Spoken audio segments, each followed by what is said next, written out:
और बचपन में माँ बाप की बात मान लिए होंगे तो हमारा जीवन सफल होता। लेकिन उस समय जब खेलने कूदने में मस्त होते हैं, उस समय हमें आपको एहसास नहीं होता है, तब हमें आपको माँ बाप की बात और विद्यालय में टीचर की बात बुरी लगती है। मन तो कहता है कि हम खेल कूद। वैसे ही प्रेमी हमारे गुरुजी लोग भी उपस्थित हैं, यही बात महात्मा बता रहे, संत बता रहे कि यह मानव शरीर, जो शरीर के अंदर बैठी जीवात्मा, अगर ये जीवात्मा निकल गई तो ये शरीर को कोई पूछने वाला नहीं। ये शरीर यही गिर पड़ेगी और इसी शरीर को कोई स्पर्श करेगा तो बिना स्नान किए घर में नहीं जाए। लेकिन हमने आपने क्या किया, कभी ऐसा विद्यालय, कभी ऐसे संत महात्मा की खोज नहीं की और कभी विचार ही नहीं किया कि आखिर सच में यह मानव शरीर हमें मिली क्यों है। अगर कोई 40 साल, कोई 20 साल, कोई 80 साल, उसके बाद यहाँ से चले जाना है। हमारे बाप दादे भी चले गए, हमारे पुरखे पूर्वज भी चले गए, एक दिन हम आप भी चले जाएंगे। तो इसी का भेद महात्मा बताते हैं।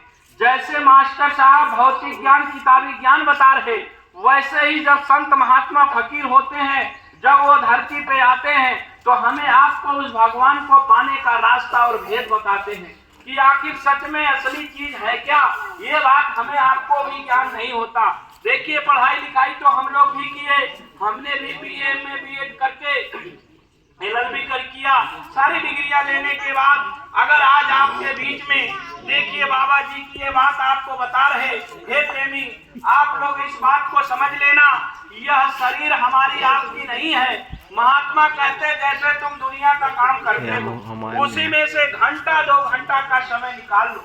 जैसे 24 घंटा मिलता है, 23 घंटा ये शरीर के लिए दे दो, 1 घंटा अपने शरीर के अंदर बैठी जीवात्मा के लिए दे दो। अरे जब हम कोई मुसीबत आती है तो हम भगवान को याद करते हैं। प्रेमी भाई बहनों, महात्मा कहते हैं कि तुम रोज समय निकाल करके जब उस भगवान को याद करोगे, तुम्हारी रक्षा करेगा। जैसे पड़ोसी होते हैं, अगर आपस में रोज बात न करें, लेकिन किसी परिस्थिति में अगर आप पड़ोसी के पास जाओगे, कहोगे पड़ोसी मेरा मदद करो, वही पड़ोसी आपको कहेगा कि रोज आप हमसे बात नहीं करते हो तो आज तुम हमारे पास किस लिए आए। वैसे ही अगर हम रोज भगवान को याद नहीं करें, रोज उनके लिए समय नहीं निकाले और किसी विषम परिस्थिति में अगर हम भगवान को याद करने लगे तो वो भगवान नहीं कहेगा कि तुम तो रोज याद नहीं की। इसलिए आप लोगों से हमारी अर्जी है, निवेदन है, ज्यादा समय नहीं लूंगा, केवल यही निवेदन है कि यह समय हमें सौभाग्य से मिला, लेकिन हम आप इसी पढ़ाई लिखाई किताबी ज्ञान में, इसी नौकरी चाकरी में, घर परिवार मकान में, इसी बाल बच्चों में हमने पूरी जिंदगी लगा दिया।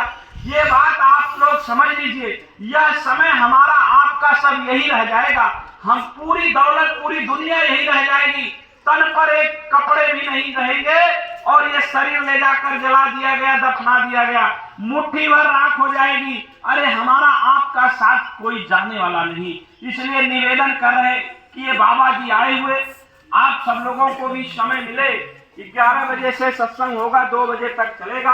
अगर उसके बीच में अगर गुरु जी लोग आप लोग को भी समय मिले तो थोड़ा देर के लिए पधारिएगा।